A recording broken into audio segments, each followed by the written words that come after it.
अस्सलाम वालेकुम, आदाब। मैं हूं मोहसिन और आप देख रहे हैं BBN न्यूज़। आइए शुरुआत करते हैं आज के खबरनामे की और नजर डालते हैं हेडलाइंस पर। तेलंगाना सेक्रेटेरिएट की नई इमारत में मंदिर, मस्जिद और चर्च का इफ्तिताह। रियासती गवर्नर, वज़ीर आला, सदर मजलिस, वुज़रा, अरकान असेंबली और दीगर की शिरकत।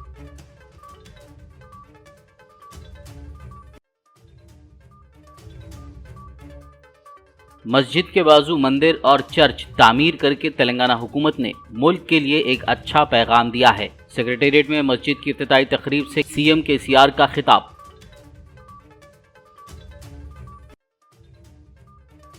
मुल्क भर में किसी भी सेक्रेटेरिएट में मस्जिद, मंदिर और गिरजाघर मौजूद नहीं। ये कारनामा सिर्फ और सिर्फ तेलंगाना हुकूमत को हासिल है। सेक्रेटेरिएट में इबादत गाहों के इफ्तिताह के बाद वज़ीर दाखिला महमूद अली का मीडिया से खिताब।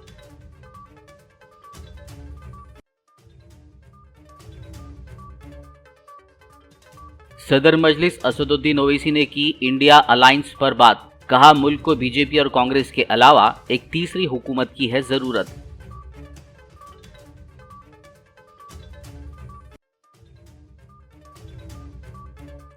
वजीर तलसानी ने भैंसा एग्रीकल्चरल मार्केट कमेटी चेयरमैन से मांगी माफी। एक वीडियो पैगाम जारी करते हुए अवामी तौर पर राजेश बाबू से तलसानी ने मांगी माफी।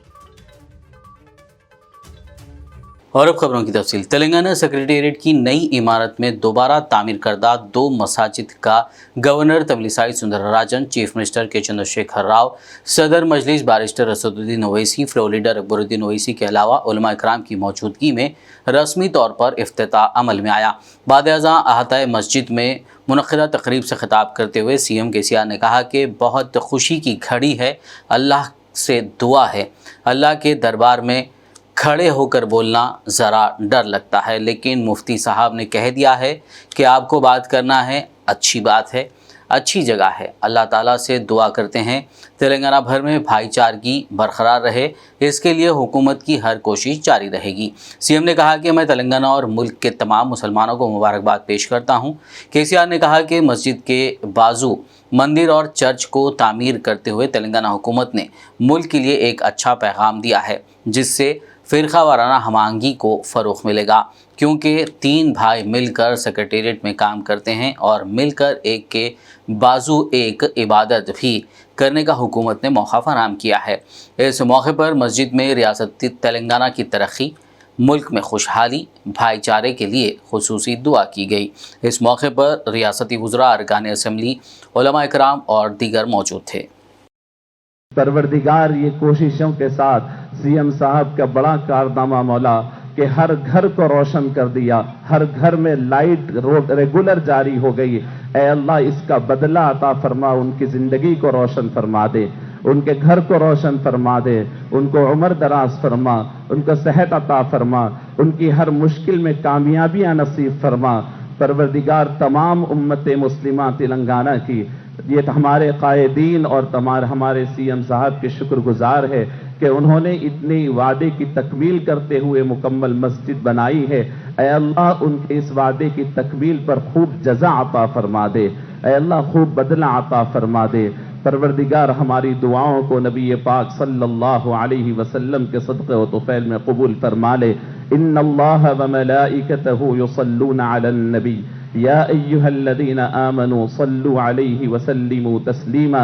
अल्लाहुम्मा सल्लि अला सय्यिदिना मौलाना मुहम्मद व अला आलिहि व अस्हाबिहि व अज़वाजिहि व ज़ुर्रिय्यातिहि व अहली बैतिहि व सल्लम तस्लीमन कसीरन कसीरा बिरहमतिका या अरहमर राहिमीन वल्हम्दुलिल्लाहि रब्बिल आलमीन। हमारे रियासत मोहतरमा श्रीमती तमिलिसाई सौंदरराजन जी, वजीर दाखिला महमूद साहब, चीफ सेक्रेटरी साहिबा और मौजूद वजीरान, जनाब हमारे ऑल इंडिया MIM के सदर जनाब असदुद्दीन ओवैसी साहब, मौलाना साहब हमारे अकबर भाई, खलील अहमद मुफ्ती साहब, हमारे जमायत इस्लामी के सदर साहब, हाज़रीन जलसा, मैं अब तमाम लोगों को सलाम करता हूं। बहुत खुशी की घड़ी है, अल्लाह का दुआ है। अल्लाह के दरबार में खड़े होकर बोलना थोड़ा डर लगता है, लेकिन मुफ्ती साहब ने कह दिया कि बाप को बात करना चाहिए, अच्छी बात है, अच्छी जगह है। तो अल्लाह ताला से इतना ही दुआ करते हैं, जो दुआ पढ़ा गया अभी, तमाम तेलंगाना रियासत में भाईचारे की बरकरार रहे, इसके लिए बिल्कुल एकदम सरकार की हर कोशिश, हर संभव प्रयास जारी रखेगा।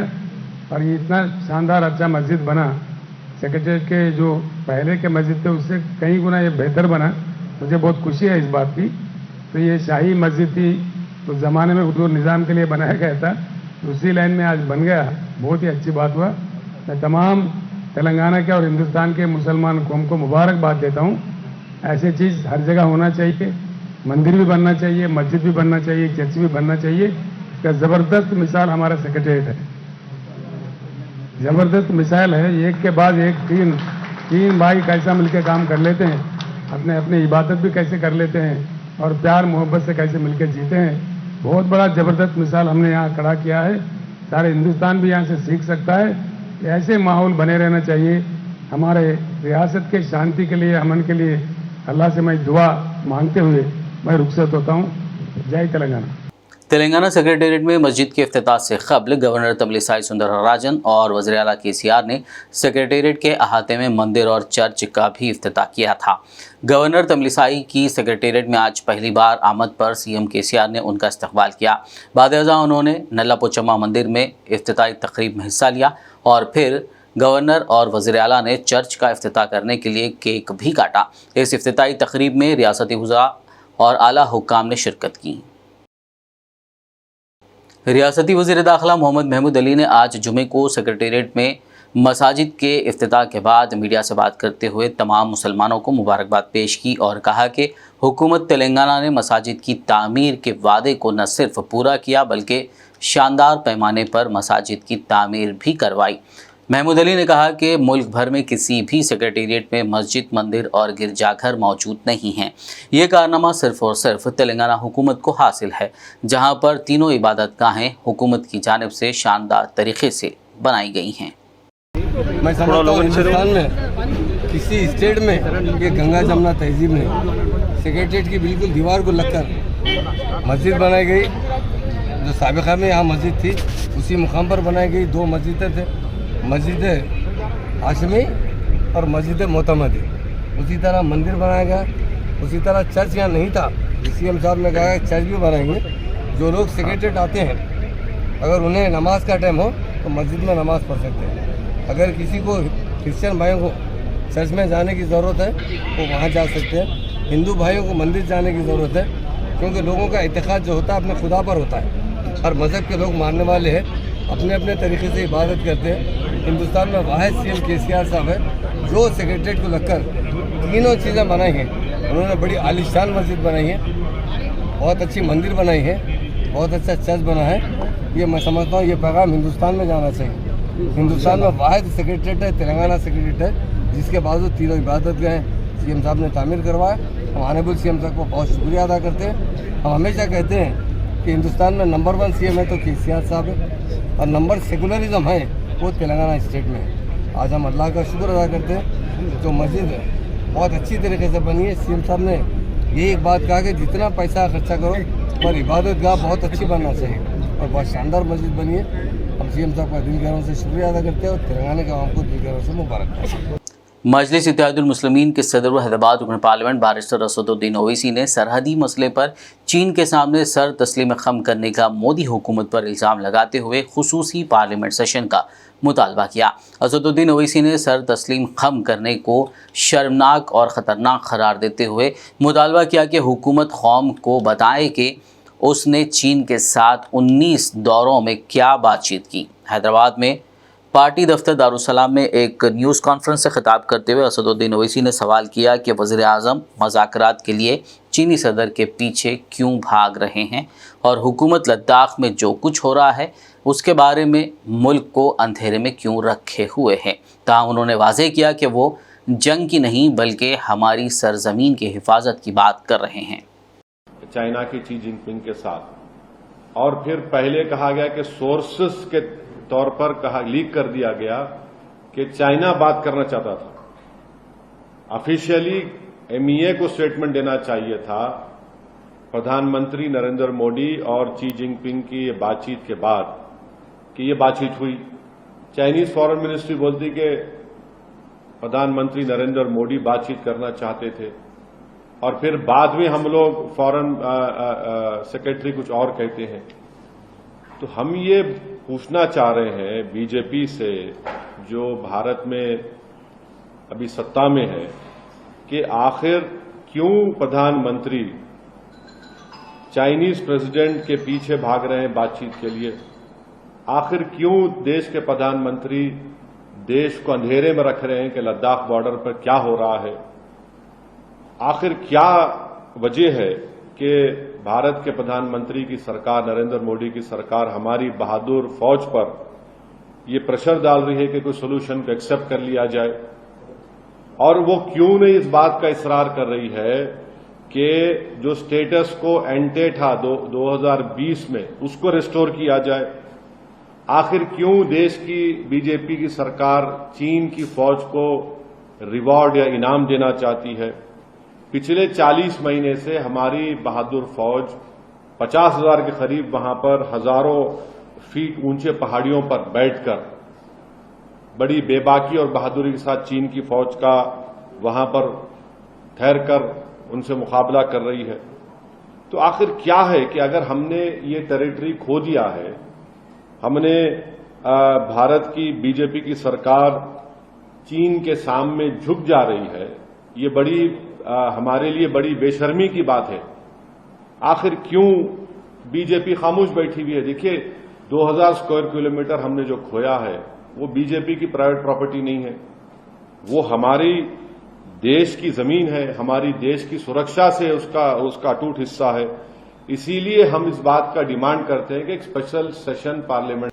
मजलिस इत्तेहादुल मुस्लिमीन के सरबराह वो एमपी असदुद्दीन ओवैसी ने इंडिया अलायंस पर बात की। उन्होंने कहा कि कांग्रेस ने मुल्क पर तकरीबन 50 साल हुकूमत की और बीजेपी ने अब तकरीबन 18 साल से हुकूमत की है। उन्होंने कहा कि मुल्क को बीजेपी और कांग्रेस के अलावा एक तीसरी हुकूमत की ज़रूरत है। नहीं, वो अल्टरनेटिव नहीं है। इस देश में हमेशा एक 50 साल के करीब कांग्रेस की सरकार रही और करीब अब 18-19 साल 18 साल हो जाएंगे 20 बीजेपी के।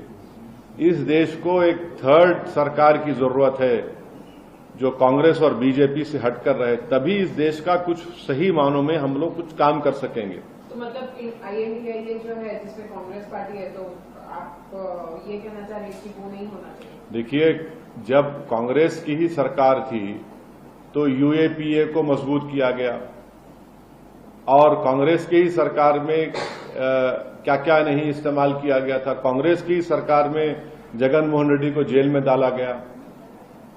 ऐसे कई एग्जाम्पल्स आपको दे सकता हूं मैं।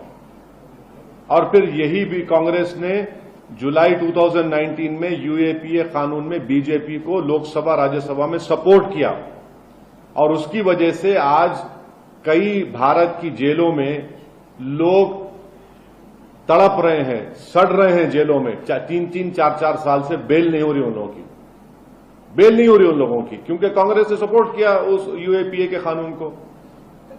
तो आपका ऑल्टरनेट एजेंडा क्या है फिर? आप तो सपोर्ट कर रहे हैं ना। अब दिल्ली हाईकोर्ट ने कहा कि फॉरेन फंडिंग हुई, उस पर एक्शन लो। एक्शन लेने का मतलब कहते हैं कि कांग्रेस और बीजेपी के नेता पर केस बुक होना चाहिए, जेल भी जाना चाहिए था। तो बीजेपी ने क्या किया? बैकडेट में, रेट्रोस्पेक्टिव इफेक्ट में एक लॉ बना दिया। कांग्रेस ने सपोर्ट कर दिया क्योंकि वो भी जेल में जाते थे। तो क्या आप आईएनडीआईए के साथ जाएंगे या फिर आप अभी भी अकेले ही? नहीं, हम अपनी लड़ाई लड़ेंगे।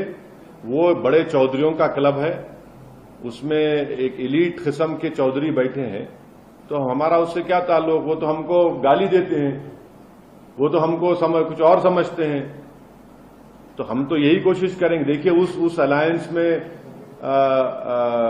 बहन मायावती बीएसपी की नहीं है, केसीआर चंद्रशेखर राव नहीं है, उसमें आसाम के कई बड़ी पार्टियां बोडो नहीं है, राजस्थान के कई पार्टीज नहीं है, बहुत से पार्टियां नहीं है।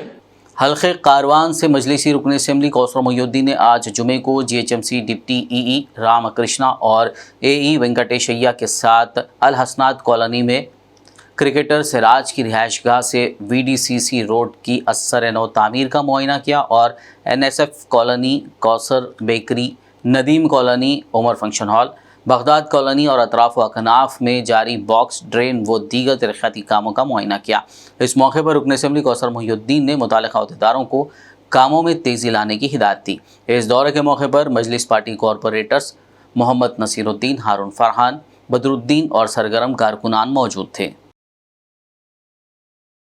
रियासती वज़ीर तलसानी श्रीनिवास यादव ने 19 अगस्त 2023 को इंदिरा पार्क स्टील ब्रिज की इफ्तिताई तकरीब के दौरान Bhainsa agricultural market committee chairman Rajesh Kumar Babu को धक्का देने के लिए अवामी तौर पर मुआफ़ी मांगी है।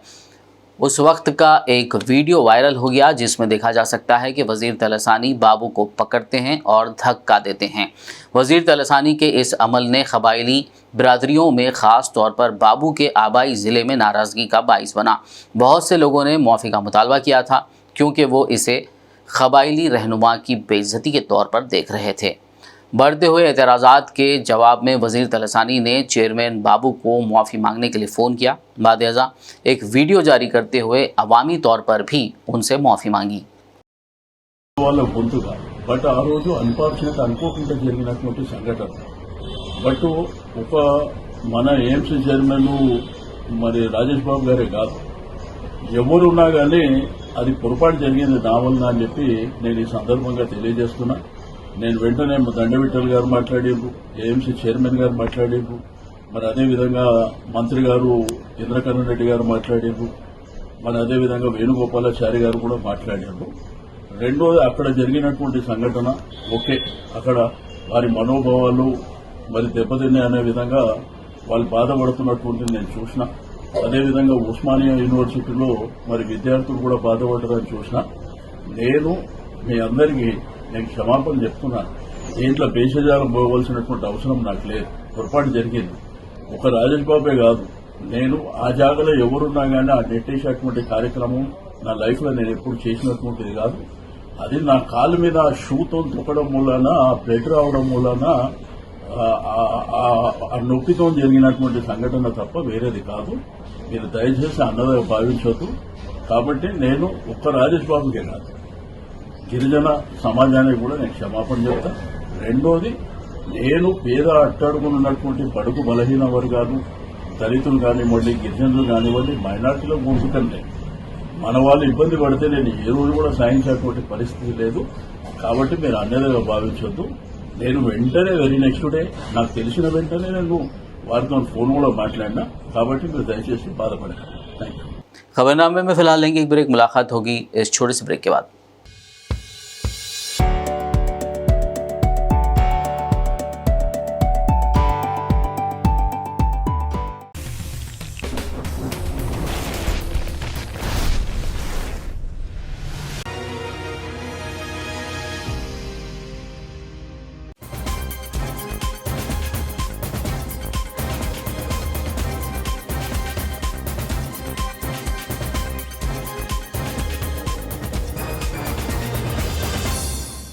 ब्रेक के बाद खबरनामे में आपका दोबारा खैर मकदम है। आइए बढ़ते हैं मजीद खबरों की जानिब। आदिलाबाद रुकन असेंबली जोगू रमना को फिर से पार्टी टिकट देने पर आदिलाबाद ऑटो यूनियन TRSKV की जानिब से municipal vice chairman Zaheer Ramzani की सरपरस्ती और ऑटो यूनियन ज़िला सदर शेख नईम, वर्किंग सदर शेख मुजाहिद, नायब सदर Sheikh Javed, general secretary S Yunus की क़यादत में एक वफद ने रुकन असेंबली जोगू रमना से मुलाकात करते हुए तहनीत पेश की और आने वाले इंतखाबात में भी कामयाबी के लिए नेक ख्वाहिशात का इजहार किया।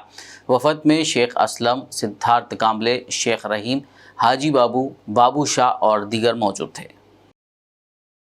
तेलंगाना प्रदेश कांग्रेस कमेटी की जानिब से कांग्रेस क़ायद कंदी श्रीनिवास रेड्डी पर ज़िला कांग्रेस कमेटी की तरफ से आयद करदा मुअत्तली को हटा दिया गया है। कारगुजार सदर महेश कुमार गौड़ ने इस ताल्लुक़ से अहकाम जारी किए हैं। इस फैसले से कंदी श्रीनिवास रेड्डी के हामियों और कांग्रेसी कारकुनान खुशी का इजहार कर रहे हैं। उन्होंने TPCC सदर रेवंत रेड्डी, वर्किंग सदर महेश कुमार गौड़ का शुक्रिया अदा किया।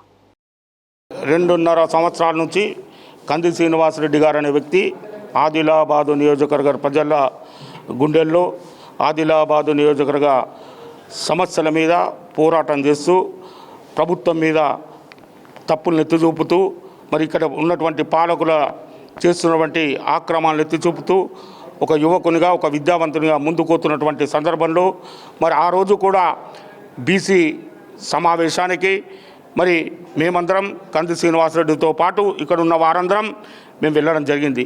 అక్కడ మేము ఎటువంటి ఇది చేయకున్నా తప్పులు చేయకున్నా మా మీద కొన్ని రాజకీయ శక్తులు కావలసి అటువంటి ప్రచారాన్ని కంది శ్రీనివాసరెడ్డి గారి మీద చేసి మరి ఆ రోజు మరి డీసీసీ అధ్యక్షులు మరి సస్పెన్షన్ చేస్తున్నట్టు ప్రకటించడం మాకు ఆనాడు చాలా బాధ అనిపించింది. కానీ పీసీసీ నిర్ధారణ కమిటీ మొత్తం తెలుసుకున్న తర్వాత ఈరోజు మరి కంది శ్రీనివాసరెడ్డి గారి మీద ఉన్నటువంటి సస్పెన్షన్ని ఎత్తివేయడం ఈ ఆదిలాబాద్ నియోజకవర్గ కాంగ్రెస్ పార్టీ శ్రేణులంతా ఇవాళ ఆనందంలో ఉన్నారని చెప్పి ఈ సందర్భంగా తెలియజేస్తా ఉన్నా. आदिलाबाद सीपीआई जिला सेक्रेटरी एम प्रभाकर रेड्डी ने कहा है कि वो आइंदा असेंबली इंतखाबात में हल्के असेंबली बोर्ड से इलेक्शन लड़ने के लिए तैयार हैं। आदिलाबाद शहर मुस्तकर में पार्टी दफ्तर में उन्होंने मीडिया से बात करते हुए कहा कि वज़ीर आला के चंद्रशेखर राव के ज़रिए तेलंगाना रियासत की उम्मीदें और ख्वाहिशात पूरी नहीं हो रही हैं। वो किए गए तमाम वादों को नज़रअंदाज कर रहे हैं। उन्होंने बीआरएस हुकूमत के रवैये की शदीद मजम्मत की। కొత్తగూడెం, బెల్లంపల్లి, వైరా, మునుగోడు, తర్వాత హుస్నాబాద్ ఈ 5 కాన్స్టిట్యున్సీలకు మొట్టమొదలు పోటీ చేయాలని క్యాండిడేట్లను కూడా సిపిఐ సిపిఎం కలిసి నిర్ణయం చేసుకున్నాం. దాదాపు ఈ 5 సీట్లలో సిపిఐ పార్టీ వెంటనే డిక్లేర్ చేస్తుంది. ఆ తర్వాత కూడా ఇద్దరం ఉభయ కమ్యూనిస్ట్ పార్టీలు కలిసి మొత్తం రాష్ట్రంలో తెలంగాణ రాష్ట్రంలో కూడా మరి సిపిఐ పోరాటానికి మరి ప్రజలు అవకాశం ఇస్తారని చెప్పేసి మన ప్రజల ముందుకు వెళ్ళాలని చెప్పి నిర్ణయం చేయడం జరిగింది. దాంట్లో ఆదిలాబాద్ జిల్లాలో కూడా ఆదిలాబాద్ బోత్ కూడా సిపిఐ పార్టీ పోటీ చేయడానికి ఎన్నికల్లో అసెంబ్లీ ఎన్నికల్లో పోటీ చేయడానికి సిపిఐ సిపిఎం కలిసి మరి సిద్ధంగా ఉన్నామని చెప్పి తెలియజేస్తా ఉన్నాం. అది రాష్ట్ర సమావేశంలో చెప్పడం జరిగింది. आदिलाबाद जिला मलेरिया ऑफिसर डॉक्टर श्रीधर ने कहा है कि ज़िले में डेंगू के रोकथाम के लिए सख्त इक़दाम किए जा रहे हैं। उन्होंने मच्छरों की अफजाइश ना होने के लिए अपने इर्द गिर्द साफ़ सुथराई का ख़ास ख्याल रखने का आवाम को मशवरा दिया। शहर के सुंदरैया नगर में डेंगू का मामला दर्ज होने के बाद महकमे सेहत के हुक्काम चौकन्ना हो गए हैं। कॉलोनी के अतराफ़ में केमिकल स्प्रे किया गया। आज जुमे को ड्राई डे के मौके पर गिरदोनवा में इससे मुतालिक आगाही फराहम करते हुए घरों के आसपास पानी ज़ख़ीरा करने से एहतियात बरतने का मशवरा दिया गया। उन्होंने कहा कि ज़ख़ीरा शुदा पानी में ही मच्छरों की अफजाइश होती है। ఆదిలాబాద్ పట్టణంలోని ఖుర్షీద్ నగర్ యూపీహెచ్సి పరిధిలోని సుందరయ్య నగర్లో ఒక డెంగ్యూ కేసు రావడం జరిగింది. అందుకు గాను మేము నియంత్రణ చర్యల్లో భాగంగా ఈరోజు ఇక్కడ విజిట్ చేయడం జరిగింది. ఏదైతే మా జిల్లా మలేరియా శాఖ ఉందో దాని ఆధ్వర్యంలో ఈ యూపీహెచ్సి సిబ్బంది అందరూ కలిసి నియంత్రణ చర్యలు చేపట్టడం జరిగింది. ఈ నియంత్రణ చర్యల్లో భాగంగా మేము చేసేది ఇక్కడ ఏదైనా మెడికల్ క్యాంప్ పెట్టడం జరుగుతుంది. అదేవిధంగా పెద్ద ఎత్తున మాస్ లెవెల్లో మిగతా వారు ఎవరైనా జ్వరంతో బాధపడుతున్నట్టుంటే వారికి టెస్టులు చేయడం జరుగుతున్నది. దాని తర్వాత ఇక్కడ 2-3 రోజుల పాటు డ్రై డే యాక్టివిటీస్ కొనసాగుతాయి. అదే కాకుండా ఏదైతే డెంగ్యూ బాధితులు ఏదైతే ఇంట్లో ఉన్నారో ఆ ఇల్లు కాకుండా 50 ఇండ్లు పైరిత్రం స్ప్రే చేయడం జరుగుతుంది. దాంతోపాటు విస్తృత స్థాయి అవగాహన కార్యక్రమాలు కూడా చేయడం జరుగుతుంది. ఇలా చేయడం వల్ల మనకు ఇక్కడ వేరే ఇంకా ఏ డెంగ్యూ కేసు కూడా రాకుండా పూర్తి నియంత్రణలో ఉంటుంది. అదే కాకుండా మనం ప్రివెంటివ్ చర్యల్లో భాగంగా ప్రతి శుక్రవారం డ్రై డే కార్యక్రమాలను కూడా చేపట్టడం జరుగుతుంది. आदिलाबाद मजलिस इत्तेहादुल मुस्लिमीन से अरसे दराज से वाबस्ता शाहिद खान और मोइनुद्दीन खाजी ने मीडिया से बात करते हुए मजलिस पार्टी से इस्तीफ़े का ऐलान कर दिया। इस मौके पर उन्होंने वाज़ेह किया कि वो बगैर किसी दबाव के मुकम्मल होशो हवास में मजलिस इत्तेहादुल मुस्लिमीन से मुस्तफ़ी होने का ऐलान कर रहे हैं और अनक़रीब दूसरी पार्टी में शमूलियत का भी ऐलान करेंगे। अस्सलाम वालेकुम, मैं Shahid Ahmed Khan, AIMIM Adilabad joint secretary. तकरीबन गुज़िश्ता 10 सालों से मैं मजलिस में अपनी खिदमत को अंजाम देते हुए आ रहा हूँ और अल्हम्दुलिल्लाह बखूबी मैंने हर खिदमत को अंजाम दी मजलिस के। और जनाब जाफ़र हुसैन महराज आदिलाबाद के इंचार्ज थे, उनका भी मैं तहे दिल से शुक्रिया अदा करता हूँ कि उन्होंने फिर से मुझे दूसरी मर्तबा जॉइंट सेक्रेटरी बनाया था। लेकिन आज मैं अपनी जानिब से ये ऐलान करता हूँ कि आदिलाबाद की MIM की टीम को, जो मैं मेन बॉडी में था जॉइंट सेक्रेटरी, उस पोस्ट को मैं अपनी जानिब से इस्तीफ़ा दे रहा हूं, बग़ैर किसी के ज़ोर ज़बरदस्ती, बग़ैर किसी के दखल अंदाजी के मैं अपनी जानिब से ही इस पोस्ट को इस्तीफ़ा दे रहा हूं। और आगे इंशाअल्लाह 2-4 दिन में मैं ये फ़ैसला भी करूंगा कि मैं किस जमात में जाके शमूलियत इख्तियार करूंगा, लेकिन फ़िलवक्त तो मैं इंशाअल्लाह इस पार्टी से इस्तीफ़ा दे रहा हूं। शुक्रिया। मेरे साथ साथ जनाब मोइनुद्दीन खाजी, जो वार्ड नंबर 24 के वार्ड प्रेसिडेंट थे, MIM से वार्ड प्रेसिडेंट थे, और इन्हों 15 साल से खिदमत अंजाम दे रहे। बखूबी आदिलाबाद की सारी अवाम जानती है कि ये बहुत कीमती साथी थे मजलिस के, बहुत अपनी मेहनत से जो है सो मजलिस को आगे लेके चले। ये भी मेरे साथ जो है सो आज इस्तीफ़ा दे रहे हैं जनाब मोइनुद्दीन खाजी अपनी मर्ज़ी से। विकाराबाद टाउन में मजलिस पार्टी की नई कमेटी की तश्कील अमल में लाई गई। मजलिस पार्टी के तमाम कायदीन और अरकान ने मुत्तफ़िक़ा तौर पर मोहम्मद उस्मान को विकाराबाद टाउन के इब्तिदाई सदर के तौर पर मुंतखब किया। इसी तरह कमेटी के दीगर अरकान की भी तकरूरी अमल में लाई गई। इस मसरत के मौके पर मजलिस पार्टी के इब्तिदाई सदर मोहम्मद उस्मान की सदारत में बाद नमाज जुमा विकाराबाद के शिवारेड्डी पेट से आलमपल्ली दरगाह तक एक मोटरसाइकिल रैली निकाली गई। कायदीन और अरकान ने इब्तिदाई सदर मोहम्मद उस्मान की शालपोशी और गुलपोशी की, जबकि सदर मोहम्मद उस्मान ने यह मौका फराहम करने पर सदर कुल हिंद मजलिस इत्तेहादुल मुस्लिमीन असदुद्दीन ओवैसी, फ्लोर लीडर अकबरुद्दीन ओवैसी और दीगर आला कायदीन का शुक्रिया अदा किया। तमाम अहल ख़ानदानों को डबल बेडरूम मकानात की फरहमी का पुरजोर मुतालबा करते हुए आज बीजेपी की जानिब से सरसल्ला में कलेक्ट्रेट ऑफिस के घेराव की कोशिश की गई। बीजेपी कारकुनान ने हुकूमत मुखालिफ नारेबाजी करते हुए कलेक्ट्रेट की सिमत बढ़ने की कोशिश की, जिस पर वहां मौजूद पुलिस ने उन्हें रोक लिया। इस दौरान पुलिस और बीजेपी कारकुनों के दरमियान बहस व तकरार के बाद हल्की सी कशीदगी देखी गई। बाद अज़ां पुलिस ने एहतजाजी बीजेपी कारकुनान को हिरासत में लेते हुए पुलिस स्टेशन मुंतकिल कर दिया।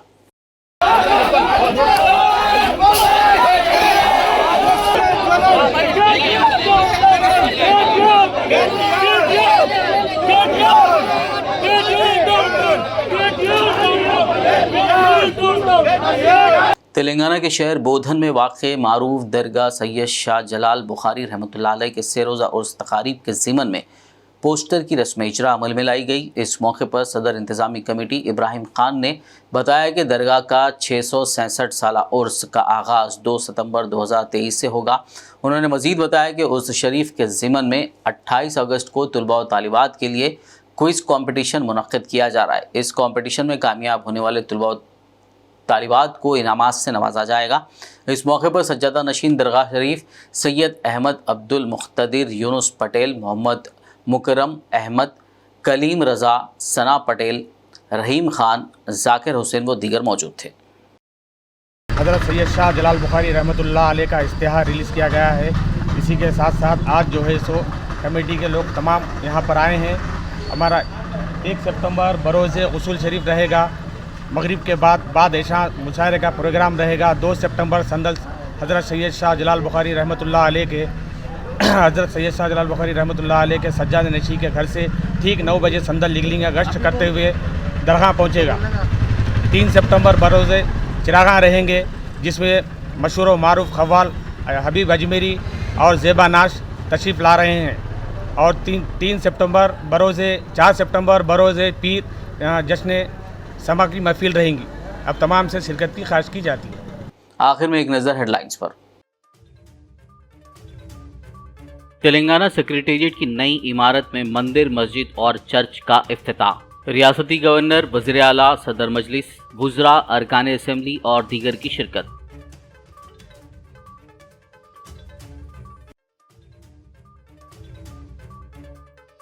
मस्जिद के बाजू मंदिर और चर्च तामीर करके तेलंगाना हुकूमत ने मुल्क के लिए एक अच्छा पैगाम दिया है। सेक्रेटेरिएट में मस्जिद की इफ्तिताई तकरीब से सीएम केसीआर का खिताब।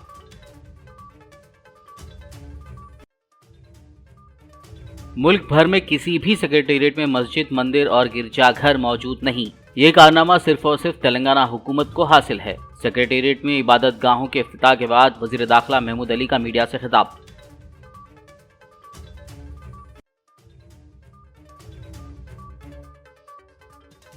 सदर मजलिस असदुद्दीन ओवैसी ने की इंडिया अलायंस पर बात, कहा मुल्क को बीजेपी और कांग्रेस के अलावा एक तीसरी हुकूमत की है जरूरत।